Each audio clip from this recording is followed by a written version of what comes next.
Assalamualaikum warahmatullahi wabarakatuh. Selamat petang. Oh, saya nak kata tadi Boleh dengar? Boleh dengar? Ya.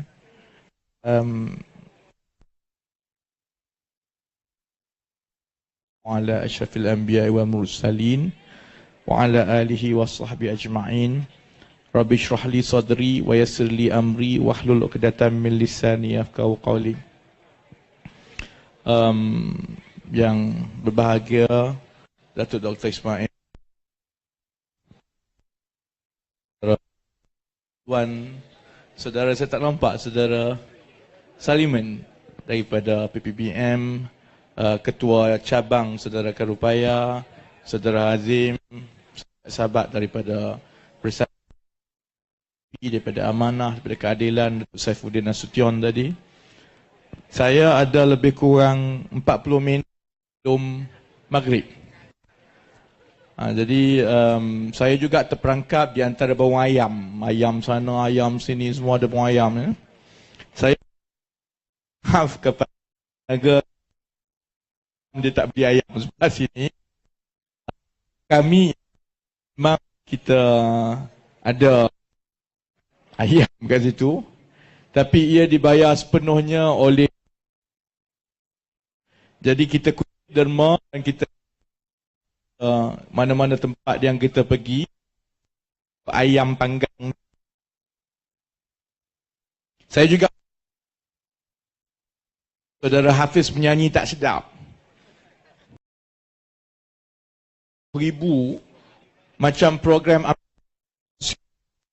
nyanyi, hiburan dan lain-lain. Dan yang ni, kami jumpa YouTube dia menyanyi. Untuk mencari seorang yang boleh menyanyi dengan percuma, kami suruh dia nyanyi. Tapi saya tengok tadi baik daripada Rosmah, saya rasa. Jadi tak ada orang marah. Ini persinggahan yang keempat sebenarnya daripada pagi tadi di Kampung Bujang, di Dun Tanjung Dawai. Saya singgah tadi ada pertandingan futsal. Ada 90 pasukan, banyak anak muda. Kemudian pukul 2 tadi saya singgah di Sungai Petani untuk melatih sendiri jentera dan juga sukarelawan yang akan bantu Pakatan Harapan halang penipuan pilihan raya. Petang ni saya singgah di Padang Serai, lepas klaim akhir sekali di Bandar Baru. Permatang Pasir di Bandar Baru. Saya pergi dengan Datuk Saifuddin, Datuk Johari, sahabat-sahabat daripada Keadilan, daripada DAP, daripada Bersatu, daripada Amanah. Kerana kita tahu menang. Kodak kami tak buat macam ni. Orang telefon saya suruh pergi ceramah sana, ceramah sini. Saya hanya pilih tempat yang kita boleh menang. Kodak saya tak pergi. Kedah ni adalah negeri pertama yang bagi akan menambah dan negeri Pulau dan negeri Selangor.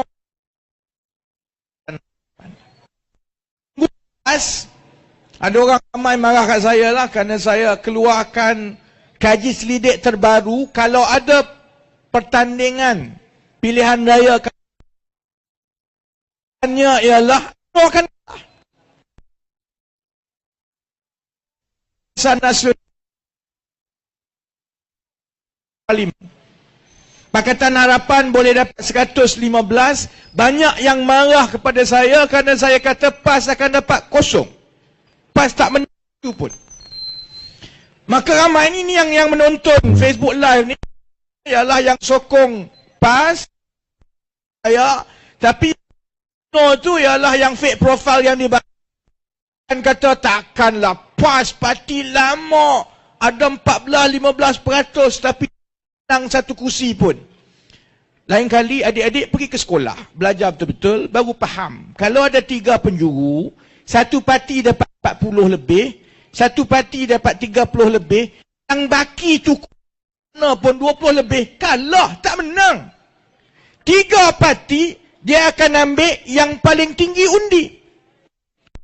Undi paling tinggi Pakatan Harapan, kemudian dekat-dekat dengan PAS, memang betul. Saya tak kata PAS tak ada ahli. Saya tak kata PAS ni tak ramai orang yang sokong, ramai. Tapi kalau 1 daripada 5 Melayu saja yang sokong, 2 Melayu sokong Pakatan Harapan, 2 Melayu sokong Barisan Nasional, tapi semua orang Cina dan Pakatan Harapan, Padang Serai, sudah tentu juru yang menang ialah Pakatan Harapan. PAS walaupun ramai penyokong Melayu, kalah lah. Sebab itu sekarang saya pergi mana-mana, saya bercakap tegus dengan orang PAS. Sebab daripada bulan 1, bulan 2, bulan 3 sampai bulan 12, kita buat kaji selidik. Lepas ni saya cerita sedikit pasal kaji selidik, pakcik. Orang Melayu ke, Cina ke, India ke, dia dah buat keputusan dah, dia tak berubah dah. Daripada bulan 1 sampai sekarang, tanya orang Melayu yang kata akan undi Barisan Nasional, 4 daripada 10 orang. Tak berubah. Malah di negeri-negeri yang Pakatan Harapan lebih kuat, negeri macam Selangor, negeri macam Kedah ini, negeri macam Johor, tanya orang Melayu, tanya 10 orang, 3 orang je orang Melayu kata akan sokong UMNO Barisan Nasional. Sebab itu daripada tahun lepas saya kata pertandingan di Selangor letak kucing, Pakatan Harapan boleh menang. Sebab orang Melayu hanya 3 daripada 10 di Selangor, PAS tak sampai 15%. Undi paling tinggi kepada parti-parti politik dari orang Melayu di Selangor ialah kepada Pakatan Harapan. Melayu pun Pakatan Harapan dapat di Selangor, Cina pun kita dapat, India pun kita dapat. Dalam keadaan kerusakan dan DUN di Selangor, hampir semuanya kursi bercampur. 14 daripada 15 kursi DUN yang PAS menang di Selangor sekarang, semua menang kena undi Cina. Itulah bila masuk pilihan raya, Melayu dia tak dapat, Cina dia tak dapat. 3 penjuru. Di khusus di Kulim, di Merbok, untuk kita tengok bagaimana sentimen pengundi di selatan Kedah. Melayu, Pakatan Harapan 43%. Barisan Nasional 38%. Berada di Barisan Nasional, PAS 19%. Kerusi macam Padang Serai, ada lebih kurang 60% Melayu, 40% bukan Melayu. Yang bukan Melayu tak payah sebutlah, tak undi PAS. Dah kalau yang Melayu 60% itu, 43% dah undi Pakatan. Campur lagi yang bukan Melayu. Sebab itu saya kata, jangan bimbang. Negeri Kedah, insya-Allah Pakatan Harapan Parlimen kita sapu bersih 15 semua kursi. Tak payah. Orang tanya saya, adakah kita berjaya ambil alih negeri Kedah? Tak ada masalah, kita akan menang. Saya bimbang satu saja. Saya bimbang, kita menang di Kedah, kita menang di Selangor, kita menang di Pulau Pinang, tapi kita tak menang di tempat-tempat lain, sehingga kita kalah. Ini kenapa dia bergerak ni? Angin kuat lah. Ke lori dah start dah bukan? Ada orang kat atas. Kameraman naik ke atas nak ambil ya. Kot kita menang di Kedah, menang di Selangor, menang di Pulau Pinang, tapi kita kalah sikit di Putrajaya kerana tak guna menang Kedah saja. Tak guna menang Selangor saja dan tak guna menang Pulau Pinang besar macam tidak akan berjaya menurunkan harga minyak, harga gula, harga ayam. Tadi saya sembang dengan kakak kat sebelah ni. Dulu, orang berniaga kedai makan, kalau dapat RM1,000 lah jualan sehari, RM500 itu kira dah boleh buat untung. Bolehlah makan. Lah ni jual RM1,000, dapat RM400, RM300 dah nasib baik. Sebab itu kita tengok di mana-mana tempat, Saya selalu ajar budak-budak yang kerja dengan saya, dua benda nak tengok sama ada ekonomi rakyat tu baik ke tidak. Pertama, kakak tengok masa balik rumah tepi jalan. Masa balik kerja tengok tepi-tepi jalan. Kalau makin hari makin ramai orang buka gerai, kerana yang buka gerai itu bukan orang yang berniaga tepi jalan, bukan kerja dia berniaga gerai, berniaga makanan. Itu orang yang habis kerja petang cepat-cepat ambil pergi buka gerai. Malam-malam tengok gerai banyak tepi jalan semua, dekat-dekat kedai semua. Itu ialah orang yang dah habis kerja satu shift malam buat kerja lagi, kerana gaji tak cukup nak bayar. Maka dia terpaksa buat kerja kedua sebab dia tahu Mak Maslan dah nak duit buat kerja. Satu kita tengok masa tengah hari, masa orang makan pada hari bekerja. Tengok kedai makan, tengok restoran. Alhamdulillah. Tengok kosong, ada benda tak kena. Dan saya nampak tiap-tiap hari di pejabat saya di Sungai Pesi, betul-betul Kuala Lumpur. Tak percaya pergi tengok sendiri pakcik. Restoran tak ada orang. Restoran banyak, 7-8 buah. Orang kerja, bangunan banyak. Tapi tak ada orang, makin budak bawa bekal. Mana nak bawa bekalnya? Kalau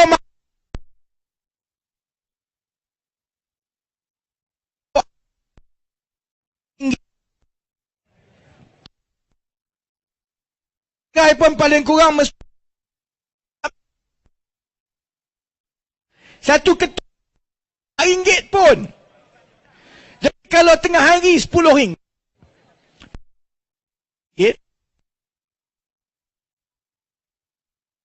Dia tak boleh diri. Olah kaki tangan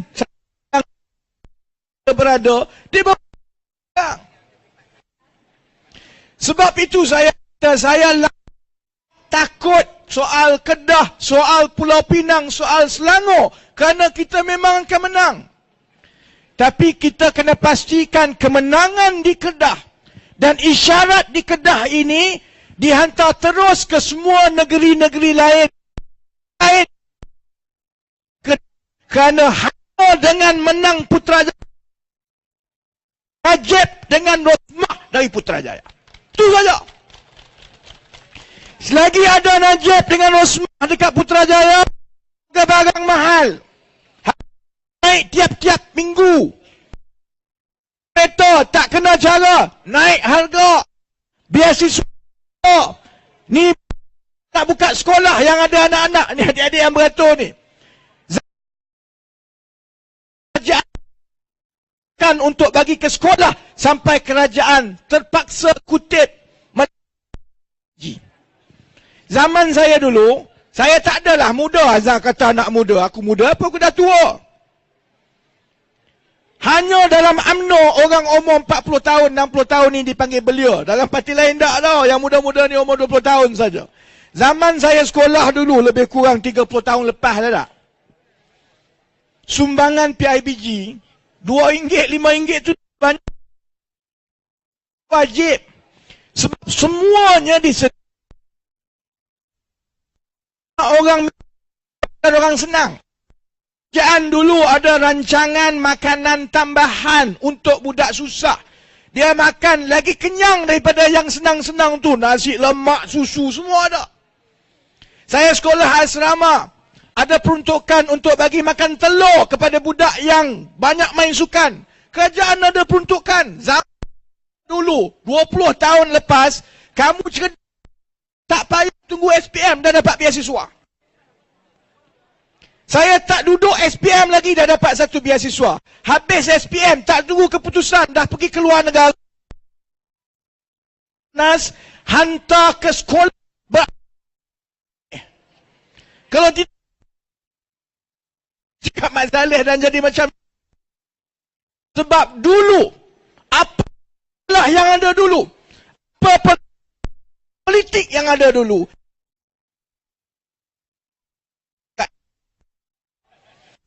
Waktu kalau saja dia tak sampai kutip cukai daripada PST. Dia tak sampai potong subsidi. Gula, beras dia potong. Tak ada. Semua dia potong. Akhirnya, bila wang semua tak ada, itu yang rakyat. So, orang Johor tak. Orang Perak tak nak sokong. Baik. Masalah kita, harga barang mahal, harga barang saja mahal tu satu hal. Yang paling teruk ni, gaji tak naik. Gaji daripada dulu sampai kala ni macam tu lah. Dulu 20 tahun lepas, budak keluar universiti, kalau dapat kerja 1,800, 1,600 lah. Lah ni 1,800, 1,600 juga ada lagi. Saya ada seorang budak yang tak jurutera awam. Dia tak jadi orang IT, dia jadi programmer.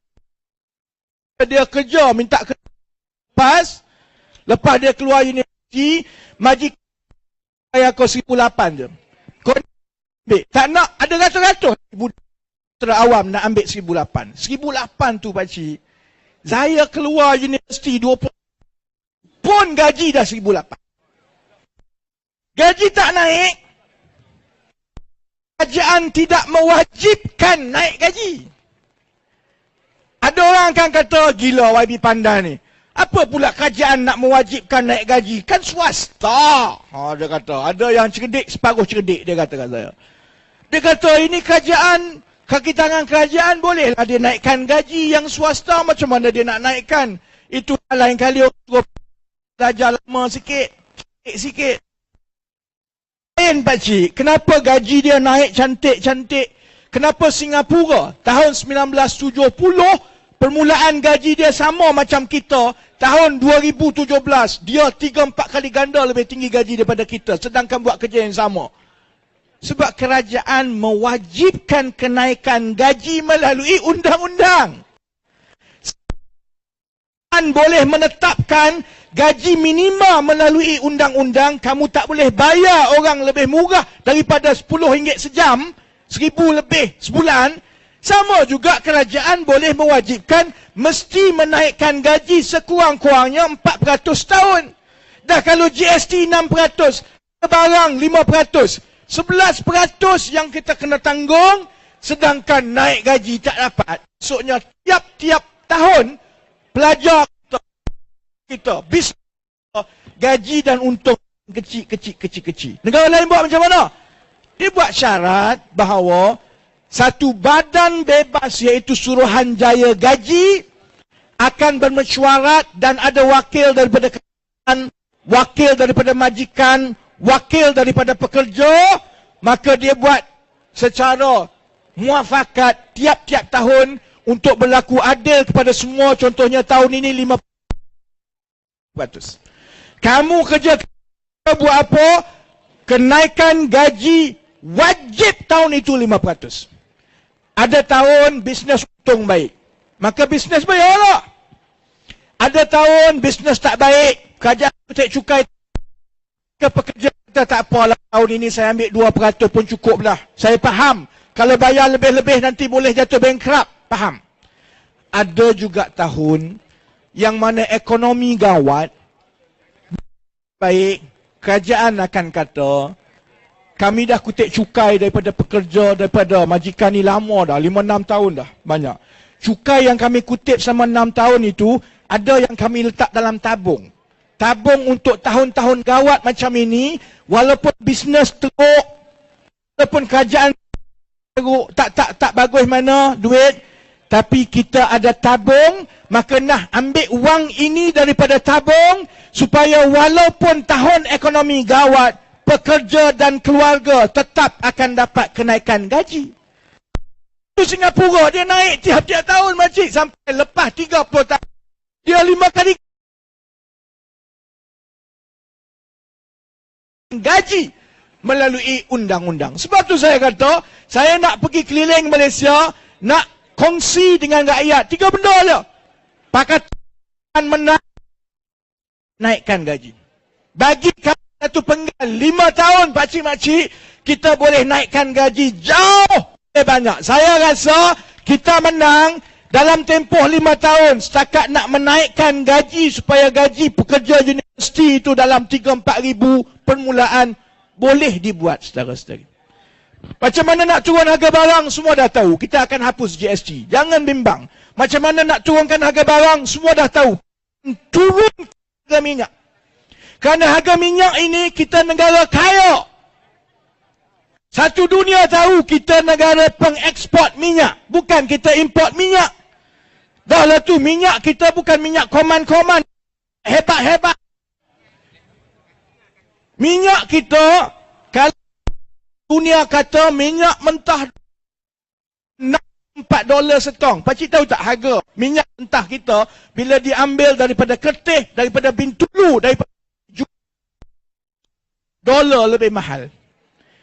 74. Najib.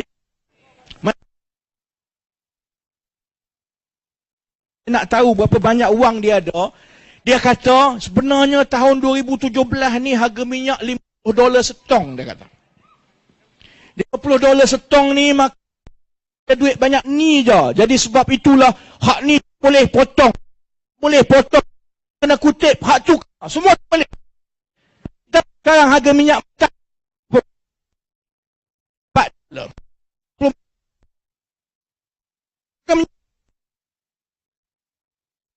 maksud $24 lebih. Dan yang Najib umum kepada rakyat. Baik. Setiap $1 kenaikan harga minyak mentah, pakcik tahu berapa banyak yang kerajaan persekutuan dapat duit lebih tambahan. Sebab setiap dia kutip cukai, kutip royalty, kutip duty, kutip GST, kutip keuntungan semua. Makin tinggi harga minyak mentah, makin banyak duit Najib ada. Cuma dia tak beritahu kepada rakyat saja. Dia kira, dia beritahu rakyat, satu tahun 2017 ni $50 dia kata. Makcik sekarang $24 lagi tinggi. Setiap $1 harga minyak mentah itu yang dia kira dulu, Najib masuk poket dia di Putrajaya sebanyak 1 bilion. Dia ada 24 bilion ringgit. Lebih daripada yang diberitahu kepada rakyat. Sebab tu saya duduk bergaduh dengan dia. Kita nak guna kepada rakyat. Dalam ucapan saya belanjakan parlimen yang lepas, saya bangun, saya usik dia sikit. Saya kata, sepatutnya ahli parlimen UMNO Barisan Nasional ni marah kepada Yang Amat Berhormat Pekan ni. Sebab semua kita tahu, Pekan ni ada duit banyak. Duit tambah. Banyak. Tak belanja. Orang duk marah ke UMNO. Senang, kalau Majid sayang kepada ni juak-juak dia kat bawah yang ahli-ahli parlimen UMNO yang banyak ni semua nak kalah ni. Ahmad Bashar nak kalah. Ahmad Maslan kalah. Kalau nak tolong mudah saja. Dengan wang yang ada, dia boleh umum pertama mansuh GST 6 bulan. Tak payah mansuh semua lah. Mansuh GST sampai pilihan raya. Tak ada GST. Dia boleh umum bonus kepada kaki tangan kerajaan ialah 2 bulan tahun ini. Dia boleh umum BRIM 2,500 tiap-tiap bulan 200 24,000 juta yang dia ada simpan senyap-senyap tu tak habis pun. Saya tanya dia, awak tak buat? Kan senang. Kalau dia buat, saya truk ni memang jadi truk buruk, hantar balik, tak ada orang tengok dah. Pi mana-mana orang baling batu kat aku. Sebab tak ada sebab orang nak marah kepada kerajaan Barisan Nasional kalau wang yang daripada rakyat itu dikembalikan kepada rakyat untuk bantu rakyat. Tak ada sebab saya nak berceramah. Masalahnya, kita semua tahu, dia simpan duit itu untuk benda lain. Dia tak bagi. Dia tak boleh nak bagi, sebab apa? Sebab di bawah pentadbiran dia, habis harta negara kita hilang. Berniaga hilang. Pinjam duit hilang. Pinjam sekali, hilang. Pinjam yang kali kedua nak tambah yang itu pun hilang. Pinjam lagi. Tu saya kata dulu, 1MDB ni, dia macam gali lubang, tutup lubang. Mula dia ambil duit 6 bilion ringgit nak buat bisnes. Konon dengan main saham semua pakai duit ni boleh kaya.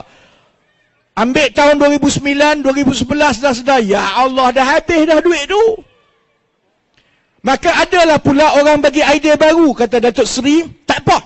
Kita buat bisnes besar lagi sebab yang kita labur dulu tu dah hilang. Kita pinjam 4,000 juta daripada tabung pencen. Dia kata, jom kita pergi melabur ke Mongolia. Datuk Seri kan suka Mongolia? Pergi ke Mongolia, Mongolia hilang. Wang hilang sampai sekarang. Duit pencen tak tahu pergi mana. Tu saya kata, lubang yang mula kecil tu bawah Najib tu, dia gali hutang, tengok tak jalan. Gali lubang besar lagi nak tutup lubang yang kecil. Tinggal lubang besar ni. Hak ni pun habis juga. Gali lubang besar lagi. Gali-gali lubang makin besar, makin besar. Kalau bubuh rosmah yang besar dalam tu, muat rosmah dalam tu. Bila kita ada negara yang Perdana Menterinya boleh jelaskan mana pergi 46 bilion.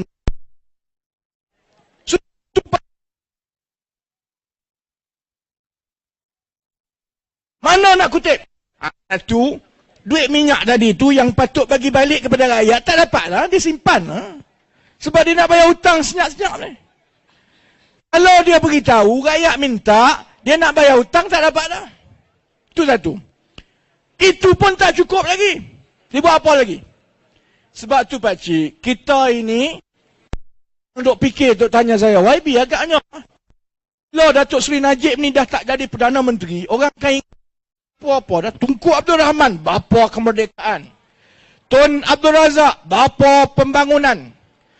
Tun Hussein On, bapa perpaduan. Tun Dr. Mahathir, bapa Malaysia Moden. Tun Abdullah Badawi, saya tak tahu orang panggil dia bapa apa, saya tak tahu. Tapi saya tahu Najib orang nak panggil bapa apa. Orang boleh panggil dia. Saya tak panggil yang dia panggil tu dah. Saya nak cadangkan kita bagi anugerah kepada Datuk Seri Najib bila dia kalah, kita bagi dia sebagai bapak cukai. Tak ada Perdana Menteri kutip cukai macam dia. Gila kutip.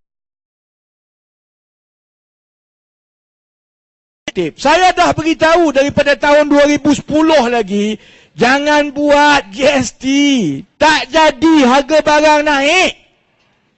Saya tak sokong. Tony Pua, dia dengar ada profesor ekonomi, semua ada macam-macam. Macam-macam pandangan. Banyak yang rasa tak boleh buat. Last dia dengar cakap siapa? Dia dengar cakap Ahmad Maslan. Tanya Ahmad Maslan, Ahmad Maslan. GST harga barang akan turun. Sampailah ni tak turun harga barang. Zaman dia buat GST, habis. Saya dah kata dulu, gunting rambut pun kena GST. Tak cukup dengan dia kutip GST, zaman Datuk Seri Najib juga, zaman habis semua orang kena kejar untuk kutip cukai pendapatan. Saya tak tipu, saya dengar sendiri cerita sedih orang yang peniaga-peniaga Melayu Bumiputera tutup kedai. Dia peniaga tahun 2010, 2011, 2012, bukan kaya pun. Mungkin jual pasar malam sikit ke, ada kedai kecil sikit ke tak. 2010, tulis-tulis cukai, taksiran hantar. Suruh bayar banyak ni, bayar. 2011 tulis, bayar. 13, 14, 15, 16, mari 2017, dia dapat surat, dia kata, kami buka balik fail kamu 10 tahun lalu, 2009, kamu dapat, kamu tak bayar cukai mencukupi. Jadi kamu kena bayar 5,000. Selain daripada itu, kamu juga kena bayar denda ke atas 5,000 tadi. Sudah. Lepas tu dia kata, kamu kena bayar benda ini dalam tempoh 30 hari. Kalau kamu tak bayar dalam tempoh 30 hari, ada lagi bunga ke atas tu. Tambah 5% lagi ke atas hutang kamu. Maka, orang peniaga biasa ni, yang dia hidup pun kais pagi, makan pagi, tiba-tiba dapat bil berapa? 40,000. Dia cakap apa? Tak apa, tak payah bisnes. Sampai bankrupt je macam tu. Mana dia nak cekal 40,000-nya? Saya ada kes. Doktor datang jumpa saya, beritahu, sekali dia dapat 30,000 kena bayar kepada LHDN. Dia bukan tak nak bayar. Masalahnya, itu ialah yang 10 tahun dulu. Mana dia ada rekodnya? Dia tak nak dulu. Dia nak tak bayar. No, Maka dia tak ada duit nak bayar, dia buat macam mana? Dia pergi pinjam long. Saya tahu dengan kerajaan dekat sini yang ada, yang dapat ada LHDN. Jangan marah kat LHDN. Jangan marah kat lembaga hasil. Marah dua orang saja. Marah Najib, marah Rosmah. Sebab Najib dengan Rosmah, bila dia berbelanja besar, hutang bank, harta hilang, dia terpaksa cari duit. Dia cari duit, dia kata macam mana ni nak naik GST susah. Naik GST nanti orang marah. Maka dia tukarkan lembaga hasil dalam negeri daripada satu agensi kerajaan menjadi kanun yang dibayar berdasarkan komisen yang dikutip. Dah kamu bagi komisen, dia kena kutip banyak lah. Kalau tidak, dia tak dapat. HDN 1.6% daripada yang dikutip. Tahun ini 2%, Najib suruh kutip 137,000 juta ringgit, pakcik. Cukai daripada rakyat. Dia nak cekau mana lagi? Sebab itu LHDN garu kepala. Kalau dia tak kutip, dia tak dapat komisen. Dia tak dapat komisen, dia tak boleh bayar gaji. Dia tak dapat komisen, dia tak boleh bayar bonus, tak boleh ambil kaki tangan baru, tak boleh naik pangkat, macam-macam cerita. Akhirnya dia buat apa? Dia kejar semua. Cina, Melayu, India, habis dia kejar. Tu tak apa lagi. Yang hidup dan yang mati pun dia kejar juga. Saya dah sebut daripada 2 tahun lepas lagi saya tanya, kenapa LHDN kutip hutang orang? Tak ada orang percaya kat saya. Semua orang kata saya fitnah. Saya mengalami sendiri. Ada Cina, makcik Cina tua, Cina miskin pula tu naik basikal datang jumpa saya. Beritahu, ini saya kena bayar 1,000 lebih. Tak ada wang. Saya tanya, ini siapa punya surat yang anti? Dia kata, ini saya punya abang. Saya cakap, ini you punya abang, you kasih sama you punya abang lah, suruh dia bayar lah. Dia cakap, payahlah. YB, abang saya sudah mati. Saya sebut 2 tahun lepas, tak ada orang jawab. Saya buat cerita.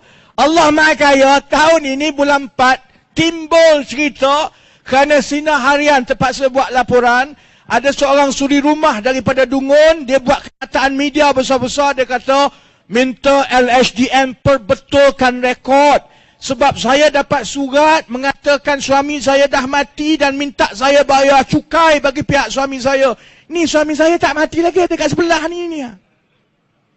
Maka LHDN terpaksa mengaku, maka dia pun buat. Dia kata, ya memang betul LHDN berhak mengutip dan kutip cukai daripada orang mati. Yang tak ya ke, nak kahwin 4 boleh bang. Nak kahwin 4 nak buat apa boleh. Sebelum mati, pastikan bayar cukai. Kau tidak kesian kat bini, 4-4 kena bayar cukai lepas tu. Zaman Najib saja, cukai dikutip separuh mati. Saya yang mangsa terakhir sekali kena kaki tangan kerajaan. Saya ahli parlimen. Pendapatan saya daripada parlimen tak. Saya tak tahu allowance mana yang kena cukai, gaji mana yang tak kena cukai. Jadi saya biarkan parlimen buat semua dan saya tunggu LHDN untuk hantar taksiran akhir, suruh saya bayar. Maka tiap-tiap tahun dia hantarlah. Tahun 2014 dia hantar, dia kata YB ikut taksiran sekian-sekian, YB kena bayar 1,400. Tak saya bayar 1,400 tak. Tahun 2017 saya dapat surat. September yang lepas, YB kami kira balik, kami salah kira. Oleh kerana kami salah kira dan kami kira balik, YB terkurang bayar sebanyak lebih kurang RM600. Jadi kena bayar RM600. Tapi lupa YB, bila YB kena bayar balik, itu sudah dikira lambat bayar. Maka denda 500. Dan tak cukup dengan YB kena denda 500, maka sebab YB sepatutnya bayar benda ni 2 tahun lepas, tapi YB tak bayar, denda tu pun YB tak bayar dan YB dah lambat 30 hari, YB kena denda sekali lagi 500. Yang buat dia tak pasal-pasal, kita kena bayar. Bukan saya seorang, cikgu kena, kaki tangan kerajaan, semua kena. Gaji dia kira, potongan cukai dia tolak, dia hantar taksiran, dia salah kira, kita kena bayar. Sebab apa?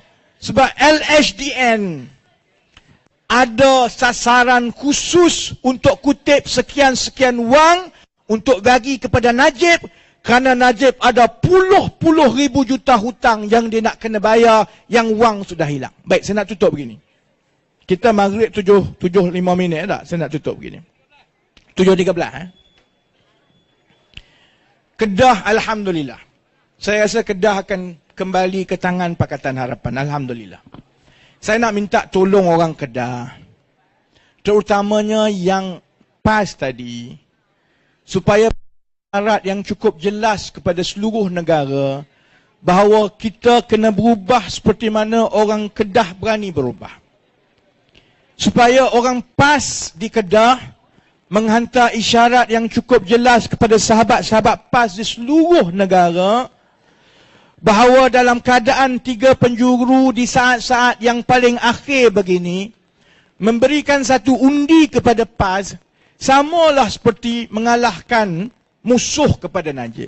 Bagi undi kepada PAS samalah nilainya dengan membuka ruang yang lebih besar kepada UMNO Barisan Nasional untuk menipu pilihan raya, kerana setiap satu undi itu tidak akan memenangkan PAS, tetapi dia akan menyebabkan persaingan di antara Pakatan Harapan dan Barisan Nasional makin rapat. Makin rapat persaingan itu walaupun kita menang. Kalau kita menang 200, kalau kita menang 300 undi, maka UMNO akan menipu. Jadi sebab itu saya bercakap terus dengan kawan-kawan PAS. Saya faham perbezaan. Kita tak minta suruh keluar parti. Kita tak serang PAS. Tapi kita minta supaya pengundi PAS tahu. Walaupun kumpulan pengundi PAS sekarang yang ketiga dan takkan menang kerusi, tetapi setiap satu undi yang kamu berikan kepada PAS samalah seperti menguatkan tangan Najib untuk menipu, kerana Pakatan Harapan sudah berada di depan, cuma kita berada di depan 5%. 5% berada di depan, maknanya Najib akan menipu besar-besaran. Kalau Najib menang sekali lagi, saudara-saudari kena bersedia untuk bayar segala jenis cukai, sebab Najib mesti capai cita-cita dia untuk jadi bapa cukai Malaysia. Cukai GST saya yakin kalau Najib menang sekali lagi, dia bukan naik 8% macam orang kata dah pakcik. Dari 6%, cukai GST akan naik 10%. Tak percaya tanya Najib. Sebab semua pakar ekonomi di keliling Najib akan bagi nasihat kepada dia, Datuk Seri, kalau nak naik GST, naik sekaligus, kerana setiap kali naikkan GST, harga barang akan melonjak. Daripada 6 naik ke 8%, sekali naik, harga barang naik sekaligus. Kalau setahun lepas itu duit tak cukup juga, kena naikkan pula daripada 8 ke 10, sekali lagi, harga barang akan naik melonjak. Orang marah kepada Datuk Seri, dia kata.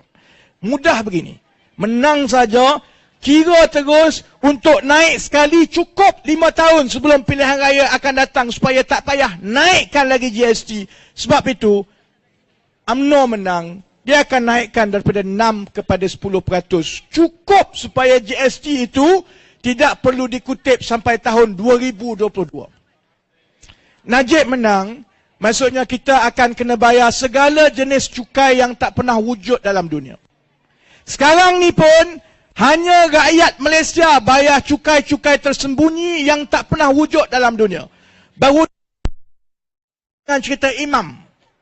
Ada orang buat lawak kat saya, kata, YB, kalau UMNO buat cukai imam nak pergi umrah, adakah itu bermakna kita rakyat ini sudah menjadi makmum kepada UMNO? Aku gelak pun ada, nak sepak pun ada. Imam ni cerita mudah saja. Ada orang menipu pakej umrah. Umrah ni soal nak naik haji. Semua urusan kelulusan mengenai umrah, tabung haji semua ni terletak di bawah Jabatan Perdana Menteri. Lembaga urusan tabung haji, dia buat laporan terus kepada Datuk Seri Najib. Jabatan Kemajuan Islam Malaysia, dia bertanggungjawab terus kepada Datuk Seri Najib melalui Datuk Seri Jamil Khair, orang kuat UMNO Kedah. Kalau ada isu tentang penipuan umrah, kan mudah. Najib suruh Jabatan Kebajikan Islam, suruh tabung haji selesai, tabung haji boleh tengok yang mana menipu, yang mana dapat lesen, batal lesen, tak ada masalah. Tapi dalam keadaan negara tak ada wang, pimpinan sekeliling Datuk Seri Najib tu dah tahu UMNO nak kalah, setiap masalah rakyat itu akan dilihat sebagai peluang untuk dibuat duit. Dia tengok, ini peluang kutip cukai, ini peluang kutip. Jadi tak pasal-pasal dia buat satu sistem, semua yang nak pergi umrah mesti melalui satu syarikat, dan untuk proses permohonan dan lain-lain nak bayar insurans, rakyat kena bayar RM90 campur 6% GST ke atas perkhidmatan syarikat itu. Itu kan kerja kerajaan. Tak payah bagi-bagi konsesi, tak payah syarikat. Tapi sebab Najib dan juga langau keliling dia nampak ini peluang kutip cukai dan buat duit, dia lantik satu syarikat asing, satu syarikat swasta nama Imams. Allah Maha Kaya, dia tak semak imam tu siapa punya. Bila rakyat tengok, kecoh. Dahlah dia kenakan cukai untuk pergi umrah, kutip cukai. Nak dijadikan cerita lagi, bos kepada syarikat tu tak pernah pergi umrah Mekah, tak pernah pergi pun. Tapi dia nak kawal umrah. Lagi hebat, dia tak pernah bersunat pun, tak pernah masuk Jawi pun. Yang ini yang Najib bagi lesen. Percayalah cakap saya saudara-saudari, kena cukai. Lepas ini nak berniaga di pasar malam, ada cukai. Nak letak signboard, ada cukai baru. Nak masuk universiti, ada cukai baru. Semua, segala benda ada cukai. Sebab Najib kata sekarang, kalau nak suruh kami buat kerja, wang tak ada, kamu bayar. Nak naik kapal terbang, boleh. Nak pergi ke lapangan terbang, boleh. Duit tak ada, bayar cukai, RM20 tambahan. Pergi lapangan terbang, nak buat sistem keselamatan baru, tak nak bagi pengganas, peraturan antarabangsa, Najib kata boleh, tapi bayar cukai. Bayar cukai. Semua kena bayar cukai. Jadi saudara-saudari, terima kasih banyak-banyak yang tunggu. Terima kasih yang hadir. Saya nak tutup dengan ucap terima kasih kepada orang Kedah, terutamanya Kedah Selatan. Saudara-saudari akan jadi contoh dan obor kepada seluruh rakyat Malaysia.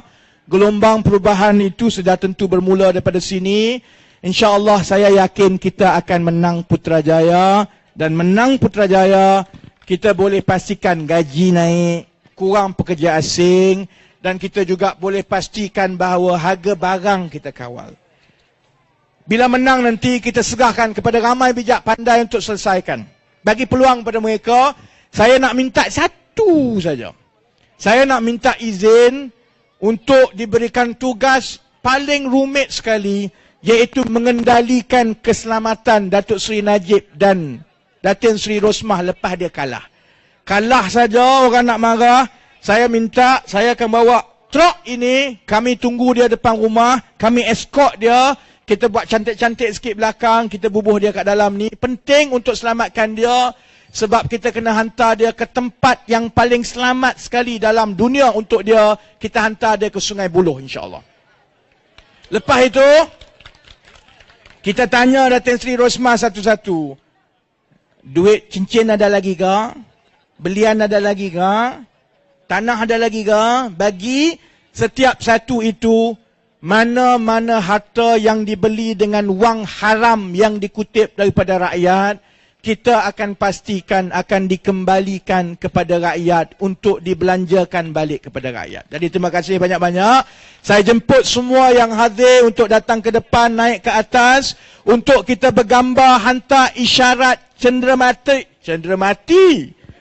hati kepada Datin Seri Rosmah dan Datuk Seri Najib bahawa Padang Serai, Merbau Pulas insya-Allah dalam pilihan raya umum akan datang akan mengundi Pakatan Kerajaan supaya kita boleh bina balik negara. Semua yang berada di tepi, jangan malu, tak runtuh, saya tak berat. Boleh naik kat sini, duduk kat depan. Dengan wabillahi taufiq wal hidayah. Wassalamualaikum warahmatullahi wabarakatuh. Terima kasih. Terima kasih kepada Ibu Muhammad Rafizi. Terima kasih kepada Jawatankuasa Keadilan Amanah DAP PPPM. Terima kasih kita juga kepada saudara Cikgu Razak Saleh selaku Ketua Amanah Padang Serai merangkap penyelaras Parti Amanah Negara DUN Merbapulas. Terima kasih tuan-tuan dan puan-puan. InsyaAllah ada masa kita berjumpa lagi. Terima kasih rakyat Kedah. Terima kasih orang Padang Serai. Assalamualaikum warahmatullahi wabarakatuh.